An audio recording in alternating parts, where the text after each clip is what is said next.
Solar സമര വിവാദത്തിൽ മൗനം തുടർന്ന LDF UDF നേതൃത്വം. ജോൺ മുണ്ടക്കയത്തിന്റെ വെളിപ്പെടുത്തലിലും ജോൺ ബ്രിട്ടാസിന്റെ മറുപടിയിലും മുതിർന്ന നേതാക്കൾ പരസ്യ പ്രതികരണത്തിന് തയ്യാറായിട്ടില്ല. ബ്രിട്ടാസിന്റെ വിശദീകരണത്തോടെ വിവാദം അവസാനിച്ചെന്നാണ് CPMന്റെ വിലയിരുത്തൽ.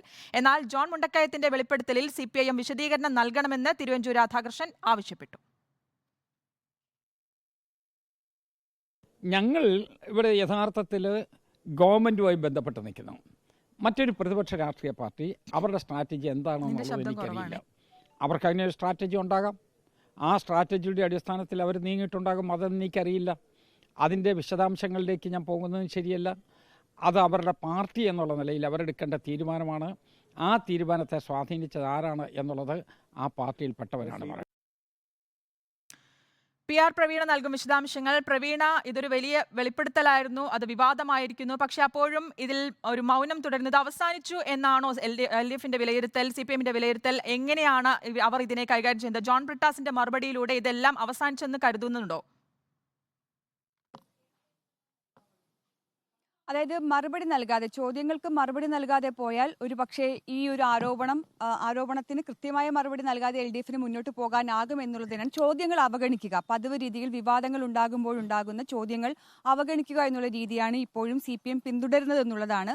അല്ലാത്ത പക്ഷം മുഖ്യമന്ത്രി എപ്പോഴെങ്കിലും വാർത്താ സമ്മേളനം വിളിക്കുമ്പോഴാകണം അതിനുള്ള മറുപടി. അല്ലാതെ ഏതെങ്കിലും തരത്തിൽ മറ്റ് പ്രതികരണങ്ങൾ ഉണ്ടാകാനുള്ള സാധ്യത ഈ സാഹചര്യത്തിൽ കാണുന്നില്ല. എന്നാൽ ഈ LDFന്റെ മൗനം ഭേദിക്കാനുള്ള നിലപാടുകളുമായി ഇപ്പോൾ കോൺഗ്രസ് നേതൃത്വം എത്തിയിരിക്കുന്നത്. അന്നത്തെ ആഭ്യന്തരമന്ത്രി കൂടിയായിരുന്ന തിരുവഞ്ചൂർ രാധാകൃഷ്ണൻ CPMനെ വെട്ടിലാക്കിയാണ് വീണ്ടും ആരോപണം ഉന്നയിച്ചിരിക്കുന്നത്. അണികളോട് എങ്ങനെയാണ് സോളാർ സമരം, പ്രത്യേകിച്ച് സെക്രട്ടേറിയറ്റ് വളയൽ സമരം ഒത്തുതീർപ്പായത് എന്നുള്ളത് അണികളോട് വ്യക്തമാക്കേണ്ടുള്ള ഉത്തരവാദിത്വം CPMനാണ് എന്നാണ് അദ്ദേഹം പറഞ്ഞിരിക്കുന്നത്. ചെറിയാൻ ഫിലിപ്പിന്റെ ഫോണിൽ നിന്ന് തന്നെ വിളിച്ചത് ജോൺ ബ്രിട്ടാസ് ആണ്. അതെല്ലാം എന്നോട് സംസാരിച്ചു എന്നുള്ള കാര്യം എല്ലാവരും സമ്മതിക്കുന്നുണ്ടല്ലോ എന്നുള്ളതാണ് അദ്ദേഹം ചോദിക്കുന്നത്. മറ്റൊരു കാര്യം കൂടി അദ്ദേഹം വ്യക്തമാക്കുന്നുണ്ട്.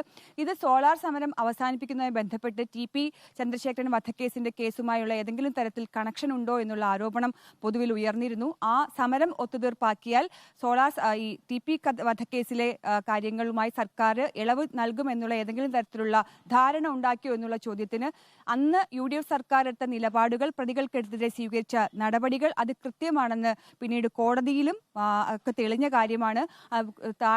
താഴെത്തട്ടിലുള്ള കോടതി വെറുതെ വിട്ടവരെ, അപ്പീൽ കോടതി വെറുതെ വിട്ടവരെ പിന്നീട് മേൽക്കോടതി കൂടി ശിക്ഷിക്കുന്ന അവസ്ഥ നമ്മൾ കണ്ടതാണ്. അതിനർത്ഥം അന്നത്തെ UDFന്റെ സ്റ്റാൻഡ് ശരിയായിരുന്നു എന്നുള്ളതാണ്. മാത്രവുമല്ല, സമരം നടക്കുമ്പോൾ സമരക്കാർ, പ്രത്യേകിച്ച് CPM മുന്നോട്ട് വെച്ച പ്രധാനപ്പെട്ട ആവശ്യം അന്നത്തെ മുഖ്യമന്ത്രിയായിരുന്ന ഉമ്മൻചാണ്ടിയുടെ രാജിയായിരുന്നു. അത് ഇമ്പോസിബിൾ എന്ന് അപ്പോൾ തന്നെ പറഞ്ഞിരുന്നു.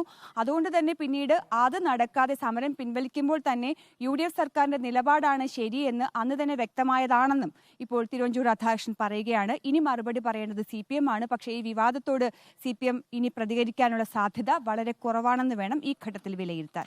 പ്രവീണ, തിരുവഞ്ചൂർ രാധാകൃഷ്ണൻ പറയുന്നത് CPM ഇക്കാര്യത്തിൽ ജോൺ മുണ്ടക്കയത്തിന്റെ മറുപടി പറയണമെന്ന് പറയുമ്പോഴും ഇതിന് മുൻകൈയെടുത്തത്, ഇത് സമരം അവസാനിപ്പിക്കാൻ മുൻകൈയെടുത്തത് എന്നുള്ളത് CPM ഒരു ആയുധമാക്കുന്നുണ്ട് എന്തായാലും. പക്ഷെ അപ്പോഴും ചെറിയാൻ ഫിലിപ്പ് തള്ളി പറഞ്ഞിട്ടില്ല എന്നുള്ളതും ഒരു അനുകൂല ഘടകമാകുന്നുണ്ടല്ലോ. തിരുവഞ്ചൂർ രാധാകൃഷ്ണൻ കൃത്യമായി മറുപടി പറയുന്നുണ്ട്. ആരാണ് ആദ്യം ഹലോ പറഞ്ഞത് എന്നുള്ളതല്ല, ഇത് ഒത്തുതീർപ്പാക്കാൻ CPM ഇടപെട്ടു അല്ലെങ്കിൽ CPM അതിനായി സർക്കാരിനെ സമീപിച്ചിരുന്നു എന്നുള്ളതാണ്.